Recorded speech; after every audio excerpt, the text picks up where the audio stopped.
With Infinity War being one of the biggest cinematic juggernauts in recent memory, one of the main draws of the film I heard online and from other people was of the ending.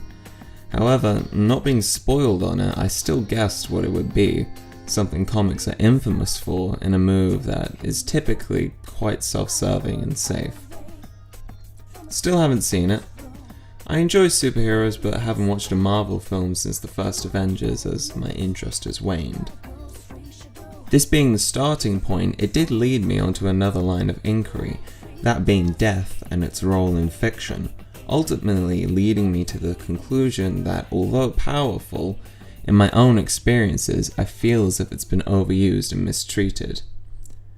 On its use, I think death will always be upsetting in storytelling. Unlike other elements, it's always relatable. We've all known someone who's died, and no matter your belief, it's a fate that comes for us all inevitably. None of us know entirely what happens afterwards, and even in fiction that does, I think the transcendental nature of it will leave a guttural blow. For example, in Dragon Ball, we know the characters can come back, but regardless, during the Saiyan saga when the heroes are getting decimated, in the heat of the moment I feel moved, even upon repeat viewings. I ask myself why, and like I said, I think it's transcendental. In the same way as upon reflection we come to terms with an actual person dying, and in this case we realize Goku's coming back, but in the very seconds of it happening it strikes at the core of us.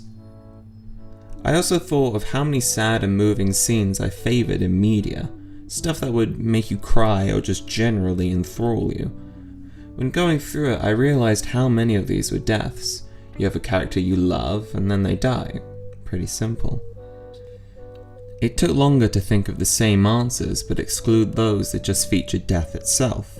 When going through, I boiled it down to two kinds of reactions. The immediate tug at your heartstrings, and those that linger, mulling it over and coming to an emotional conclusion.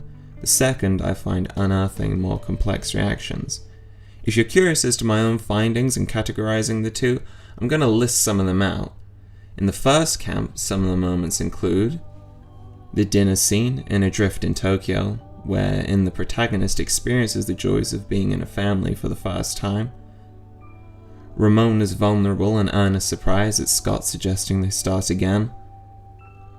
That section in On the Road where Sal and Terry spend some time together. In the midst of the chaos, he finds something he knows he'll have to leave. The scene in both Spider-Man 1 and 2 where the citizens of New York help him out, a real heartwarming display of solidarity.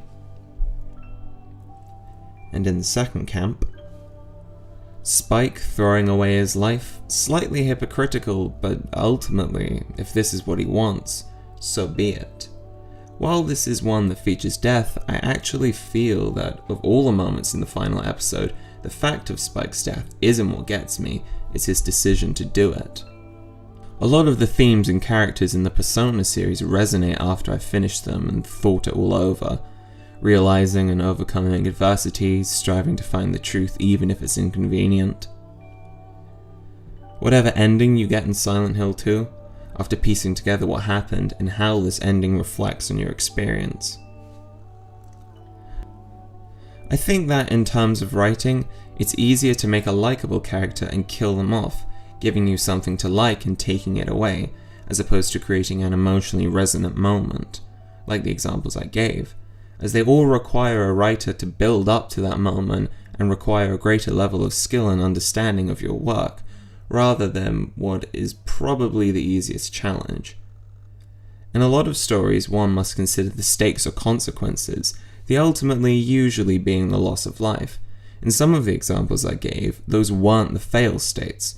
Instead, they relied upon a character's emotional well-being, which requires a greater bond between audience and fictional being, more than just likable, closer to that of a friend. While I do rag on killing off characters, I still think it's effective when done right. Some examples I can think of which really affected me was in Drive. Considering the character it happened to, it did feel like kicking them when they were down. Code Geass and Metal Gear Solid 3 have great scenes of killing off characters, as they involve people sacrificing everything, including their legacy for the greater good. Trigun has an effective one, as Wolfwood never reaches closure on whether the actions he has taken in life were entirely justified, and dies praying for more time, wishing that he could have done things differently. I think the thing that ties a lot of these examples together is that it isn't just simply a character dying, it's their reaction to it and the larger role it plays in the story. Another aspect I should touch on is execution. Whilst talking about these stories, I made sure to think about them purely in terms of writing, as a contributing factor is how they are directed. Acting, cinematography, editing, music, and gameplay all play a very large part and could elevate what might be unremarkable.